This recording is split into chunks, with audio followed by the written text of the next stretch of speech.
In November 1999, Kim Woo-choong, chairman of Daewoo Group, a company with 320,000 employees across 100 countries, walked into an airport and disappeared. Behind him, $80 billion in debt, $41 billion in accounting fraud, and an entire generation left holding the wreckage. 10 years earlier, his book Every Street is Paved with Gold had sold millions of copies across Asia and was required reading in Korean schools. Parents put it on their children's desks as proof that ambition could turn a poor boy from a war-shattered country into one of the most powerful industrialists on Earth. The sequel, Every Airport Has an Extradition Treaty, was never published.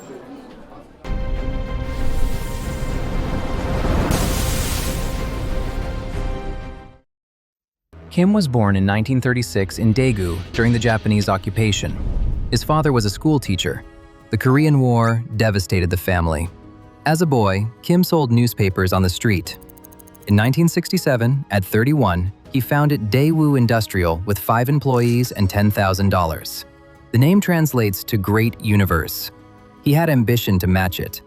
South Korea's per capita GDP in the 1960s was about $160, roughly comparable to some of the poorest countries in sub-Saharan Africa. What Korean entrepreneurs had was not capital.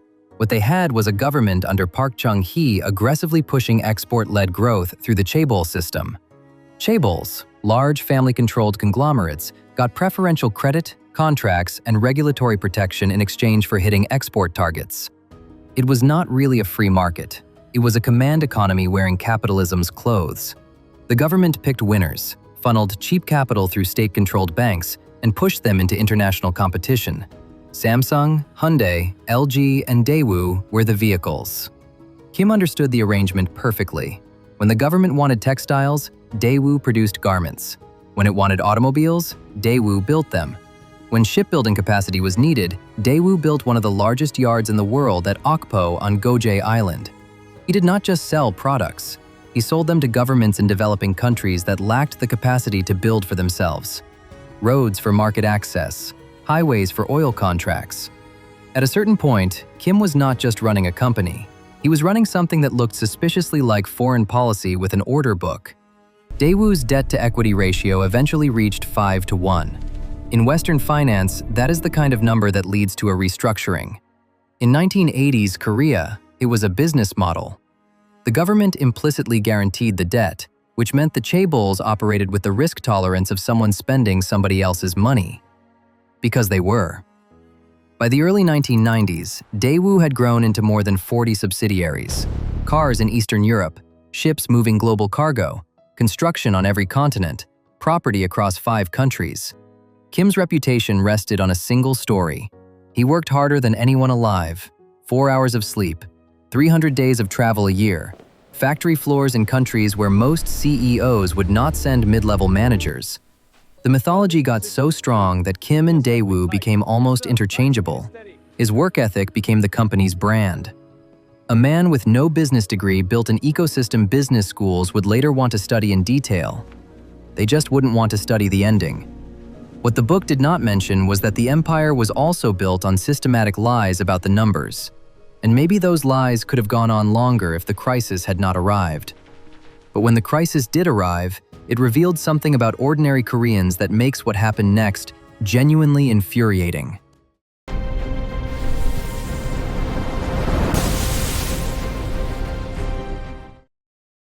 Park Jin-soo is 62 now. He lives on Goje Island and spent 23 years as a welder at Daewoo Shipbuilding's Okpo Yard. The yard was the economic foundation of an entire town of 250,000 people. His father had worked there before him. His son was training to join. In January 1998, as the Asian financial crisis tore through Korea, Jin-soo and his wife went to a collection center at the local community hall and donated their wedding rings. Gold bands they had exchanged 18 years earlier. Their contribution to the National Gold Collection Campaign. 3.5 million Koreans took part. They collected 227 tons of gold worth about $2.2 billion. Elderly women gave up wedding rings. Families surrendered heirlooms passed down for generations. The lifetime employment system that had defined Korean working life started collapsing almost overnight. Unemployment jumped from 2.6% to 8.6% in a single year. Millions lost jobs. Korea accepted a $58 billion IMF bailout, the largest in history at that time, with conditions demanding austerity and chaebol restructuring. National humiliation turned into patriotic sacrifice. Citizens gave their gold to save the country. And while Jin Soo was giving up his wedding ring, his chairman was fabricating the company's balance sheets. The IMF demanded chaebol restructuring.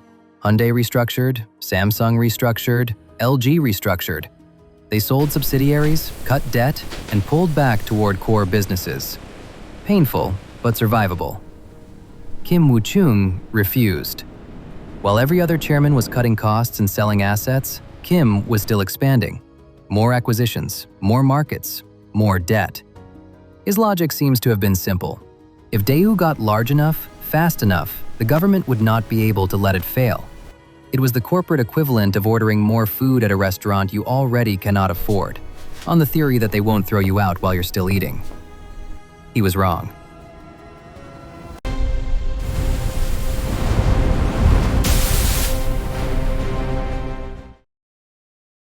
In July 1999, the Korean government announced it would not bail out Daewoo. Creditors moved to dismantle the empire. Independent auditors were brought in. What they found was far worse than excessive debt. Fictitious sales. Subsidiaries in Ukraine and Uzbekistan booking transactions between themselves at inflated prices where no real goods changed hands. Just paper creating the appearance of revenue. Round tripping. Money moving in circles between entities, leaving Korea as cash and returning as revenue from another subsidiary. Asset inflation. Manufacturing facilities valued at 2 to 3 times what they were actually worth. Off-balance sheet debt hidden through offshore entities. Entire accounting departments creating fictional invoices, purchase orders, and supply contracts to support fabricated sales figures. This was not aggressive accounting. This was creative writing with a balance sheet. The first estimate came in at $20 billion. Further investigation pushed it to $30 billion. The final number was $41 billion in fraudulent accounts built up over multiple years. For context, Enron, the most culturally famous corporate fraud in American history, was comparable in scale. Enron exploded in 2001 inside the full glare of American cable news. Kim's fraud surfaced 2 years earlier in a country most Western viewers at the time could not have found on a map. Scale of crime? Comparable. Scale of cultural memory? Nowhere close. Former executives later testified that Kim personally directed the manipulations. Accountants described intense pressure to falsify records. Then, in November 1999, as prosecutors moved toward arrest warrants, Kim boarded a plane and left South Korea. For 6 years, he moved through countries where Daewoo had built infrastructure and where local governments still remembered the jobs, the roads, and the factories. Vietnam, where Daewoo had plants. Sudan, where it had built roads. Morocco, where it had construction projects. His survival strategy was basically a loyalty program for governments with flexible extradition standards. Keep moving. Stay where a Korean financial fraud does not rank as an urgent local priority. In 2005, Vietnam decided cooperation with Seoul mattered more than continuing to host him. Kim was arrested at a hotel and sent home. And that contrast at the center of the story could not be clearer. They gave their gold to save the country. He gave them fabricated balance sheets in return. If that just changed how you think about who carries the cost when the people at the top stop telling the truth, hit like so more people hear this story before trusting the next charismatic builder. Subscribe if you want more of these investigations. And tell me in the comments, have you ever trusted a company because you trusted the person running it? That instinct is exactly what this story is about.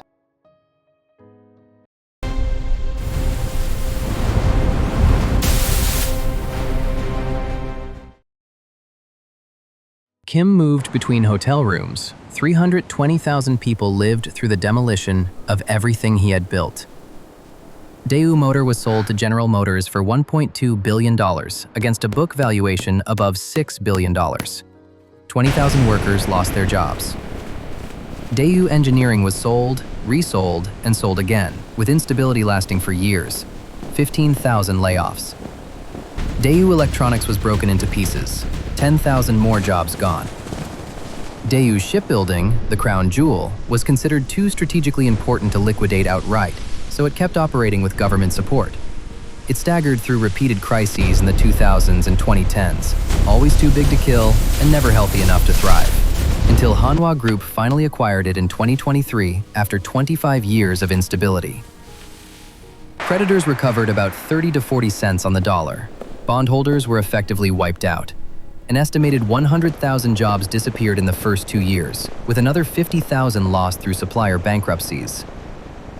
On Kojay Island, when the layoffs came, the whole local economy buckled at once. Shops, restaurants, housing, everything tied to the yard started failing together. Jinsu kept his job because of seniority. His neighbor did not. The neighbor's wife ran a restaurant that fed shipyard workers. It closed within months.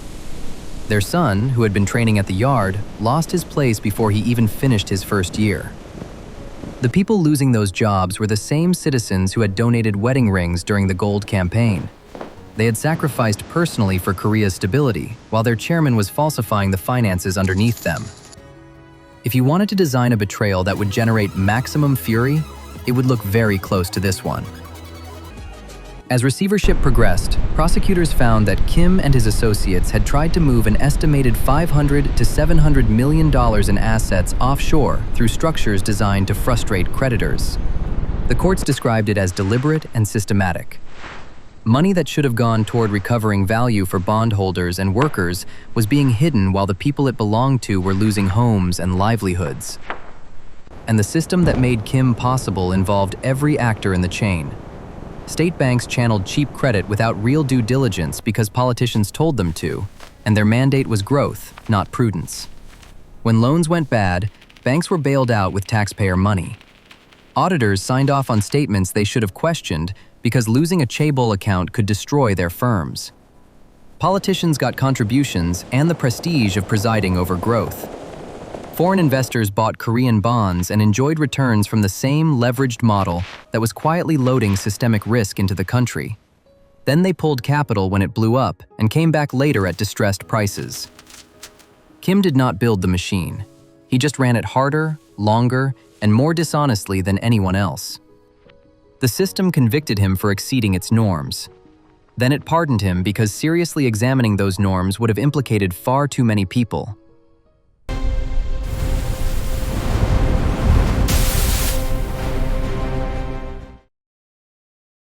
Kim was found guilty in 2006 and sentenced to 10 years.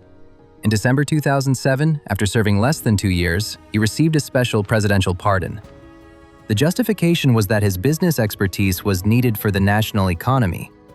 That was entirely consistent with Korean elite tradition. Samsung's Lee Kun-hee was convicted and pardoned in 1996, then convicted and pardoned again in 2008. SK Group's Chae Tae-won was convicted of $1.5 billion in embezzlement, served 2.5 years, and returned to running the conglomerate. If your legal system pardons the same person twice for the same category of crime, you don't really have a justice system. You have a subscription service with occasional interruptions. The difference in Kim's case was that there was nothing left to run. Daewoo was gone. He lived quietly in Seoul until his death in December 2019. The United States responded to Enron with Sarbanes-Oxley and long prison terms. Korea's pattern was different: convict, pardon, repeat. That tells you which system tried to learn and which one decided the failures were an acceptable cost of doing business.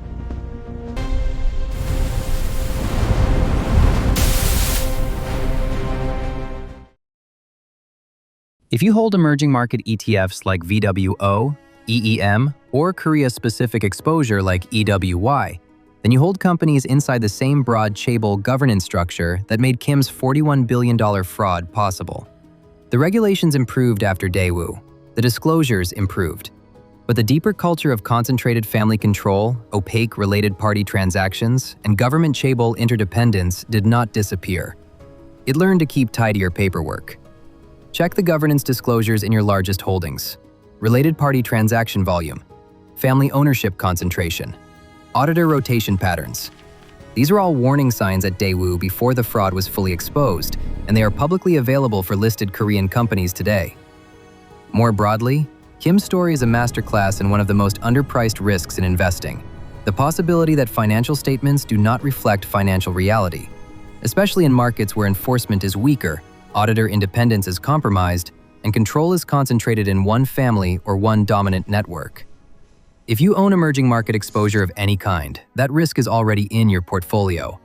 The question is whether you have priced it, or whether you are trusting the same kind of sign-offs that cleared Daewoo's books for years.